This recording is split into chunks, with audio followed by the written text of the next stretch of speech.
ways that some people try to The do it, whole so. hostile thing, like you just think immediately about foreign countries. You don't think about America when you think of hostels. Right.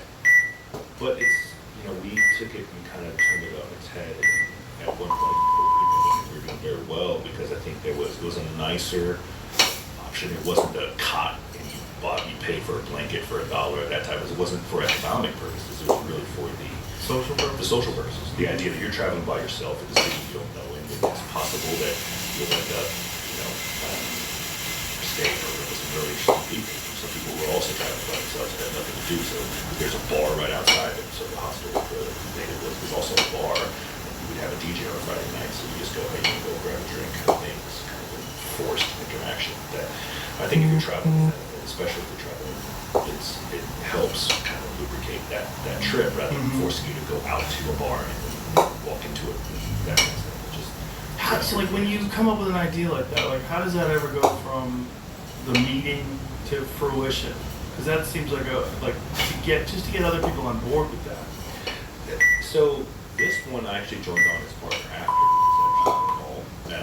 but in our conversation of it was a cultural thing. It was the idea that we should take this culture of the kind of person that likes to travel that way, that likes to meet random people, or to just kind of roll the dice on that.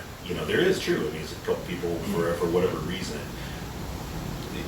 If you have that mentality to be able to say that the odds are that somebody else is in this room has this exact same mentality, you're kind of ahead of the game. These are 6 people that probably have similar situations than you, as opposed to at a hotel where who knows why somebody's there. But here, the odds are you're saying, look, I'm not super concerned about my privacy. I'm staying in my own little private room. I'm a social kind of cat because I picked this one place that has, a bar in it and doing concerts, DJs, whatever like that kind of energy.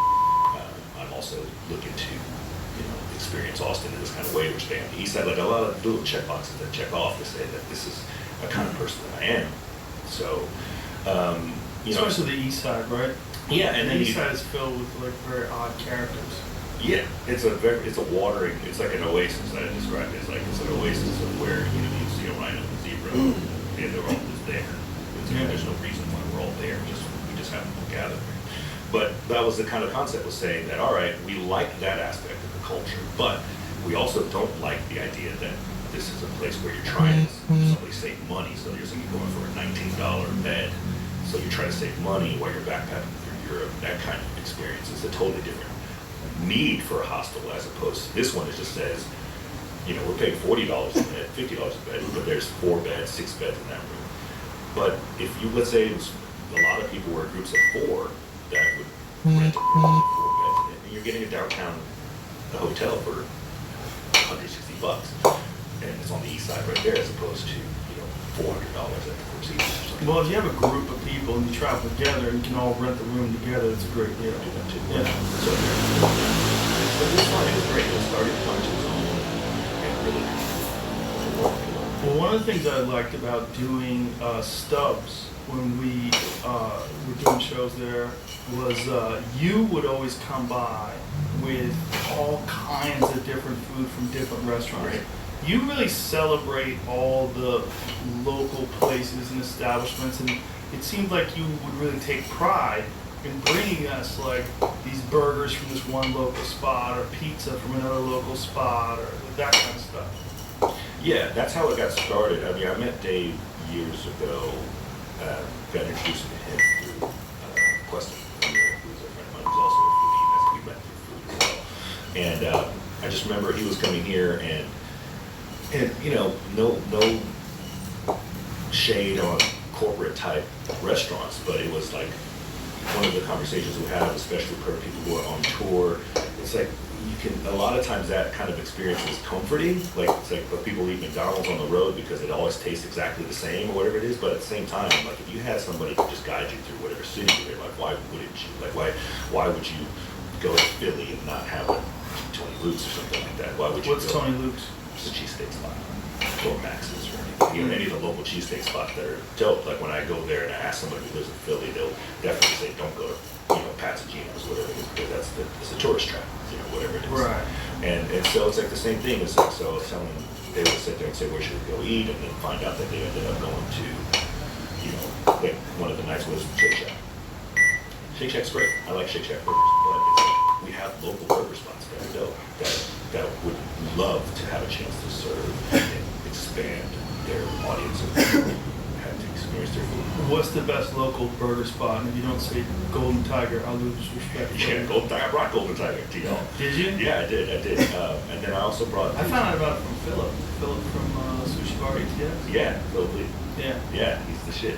And they're fantastic. And these smash burger, that's my style of burger too. That just basic one.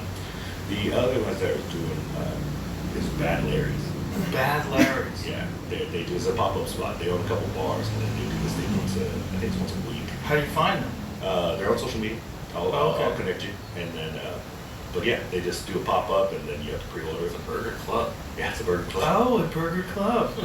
So fancy. How Austin of them. Yeah, but I brought them backstage too. Yeah. But it's like, that's the vibe. And then also, burgers range. I think that if you really talk about somebody who, like I do, as much as I love food, it's like, yeah, there's a steak burger, Are you a guy that likes them flat-ass skinny burgers or a thick meaty burger? flat ass. Why is that? I think that there's a textural caramelizational type thing that happens when that happens. And I think it's the combo, that squishy bun, that cheese, the American cheese. There's something nostalgic about that, I think, for me, as opposed to the steakhouse burger, which I'm like, if I'm at a steakhouse, I'm eating a steak.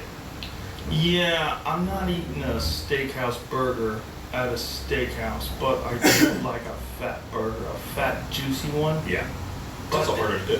Yeah, that's what I was gonna say. Yeah, Like it's you have to harder make to sure do. it's not dry. That's right. Because when you bite into one of those and it's dry, it's such a bummer. Oh, that big gray, the inch of gray band.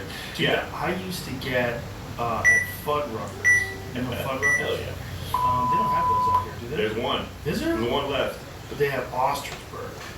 Really? Yes, that was what I Super always lean. would get. The ostrich burger rare. Yeah. Oh my goodness. With they have that fake cheese, that squirting cheese that you pump onto it. Yes. It's like yeah, a nacho cheese. Like ballpark nacho yeah, cheese. it's like, but it's like a jalapeno jack. Yeah. It's got some kick to it. Yeah. Oh my goodness. And then they give you 2 potatoes worth of wedges. Mm-hmm. It's a whole Yeah, bunch of big potatoes, fat big wedges. wedges. Yeah. That was great. And fresh baked buns and stuff like that. Mhm. I mean, and I think it's the whole is greater than the sum of its parts when it comes to burgers. Yeah. To me, I think that's so for me that's where it lies. It's just I think it's somewhere. I was saying this to somebody the other day. I cannot distinguish delicious and nostalgic. I think that scratches the same itch in my brain.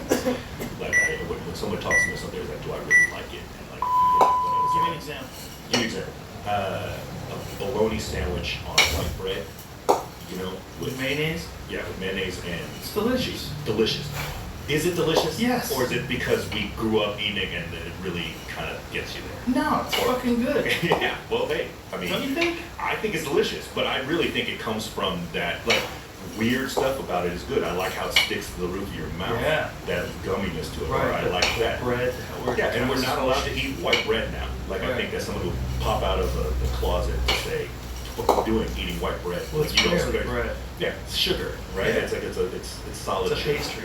Right, and so enjoying that all together is something we're not really allowed to do anymore. And so when I have that, it's just like the only time I'm allowed to have white bread is at barbecue joints. Right. They give you a whole loaf of You it. get a whole loaf of white bread. That's right. And But do you ever eat the bread at a bar? I've never eaten white bread at a barbecue place. I usually save at least one sandwich. I make a perfect bite sandwich. I'll do the whole backyard barbecue style with the bread, some potato salad, some slaws, some cream corn, some briskets, mac and cheese, whatever, make it into this amalgam weird white bread burrito type thing and take at least a bite of that. I guess you could do that, but for me, like the tastes are so good. Like a real good brisket. Yeah. I don't want to fuck that up. With Yeah, white you don't want to. bread. That's what I'm saying. You don't. That's not. It is just to scratch that The itch. furthest I get is I dip in a little sauce. Yeah, You and you know? should have to. You want to taste the smoke. You want to taste all Yeah. that stuff too. Yeah, Yeah. I mean, but it comes from, I think, again, having not access to that quality of stuff. That's one of the craziest things about Austin, the variety of barbecue. I mean, this is absolutely the craziest barbecue place I've ever been to in my life. And that's recent. 'Cause you can't survive if you're not good.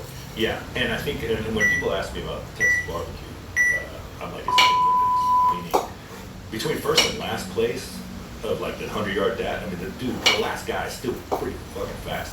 Yeah. You know? And so, like, there's people who don't make it into the Olympics. Right. But when you take the top 10 best barbecues in Austin, I mean, you're Yeah. splitting hairs. Like, Right. When you go like Terry Black's, La Barbecue, Franklin, Switch, Nickel Blades.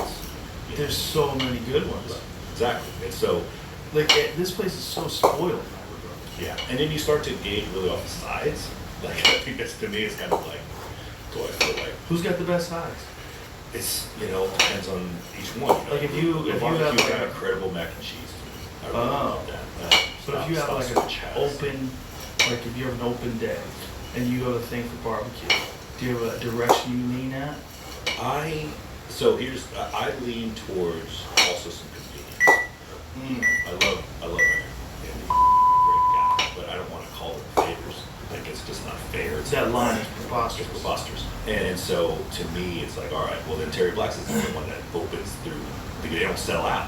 Like all these other kind of cheeky spots over here. If you don't go there for lunch, you're not Right. having Terry Black's open for dinner. Terry Black's has the most ridiculous array of smokers. That's right. These enormous propane tanks that they've converted into smokers. They were explaining to me how many cows die every day It's at the crazy. restaurant. It's crazy. Yeah. It's a nutty number, man. They'll give you a tour though, which is Yeah. pretty sweet. And there's an artisanship to it too. Oh, for sure. Yeah, for Oh, they have like, he has like a Lidl pad like this, written down with all the biscuits and Time. like the time, When they when went they're winning, yeah, and when they're wrapping them and they're spraying them with apple cider vinegar. And, I mean, god damn. And that science to that is fundamentally mind-blowing because you don't, it's like during the pandemic when everybody was fucking with sourdough bread, and I was just experimenting. I still have the starter alive, not just because During the pandemic, that was a thing? during quarantine, how about that? But that was a thing? Everyone's doing sourdough because we Really? couldn't find yeast anywhere.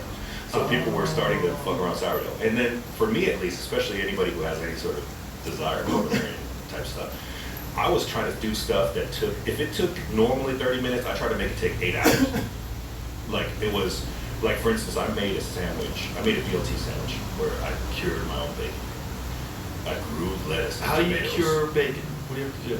Take pork belly, mix of salt and sugar, spices, then let that cure. And then But when you say cure, what does it entail? so curing is the kind of chemical process of basically using salt or some sort of other, salt and a mix of other things to draw out moisture to kind of preserve. So are you refrigerating it while you're Yes. doing this? Yeah, yeah. And then it's basically just covering it with spices? And salt, mostly salt, and then pulling out the moisture, and then whenever you do that, it infuses flavor into it, and then you smoke it, and then once you smoke it, then it becomes bacon. And when you smoke it, you're smoking it at a very, very low temperature?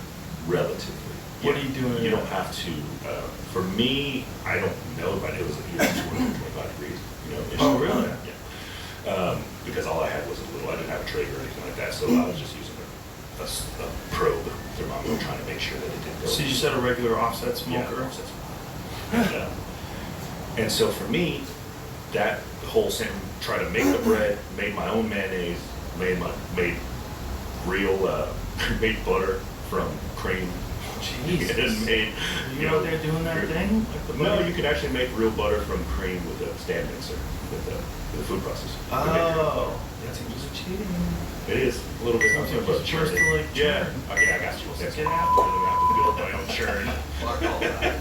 But yeah, I mean, it took me 3 days to make a BLT, and I was like, all right. what's Wow. next?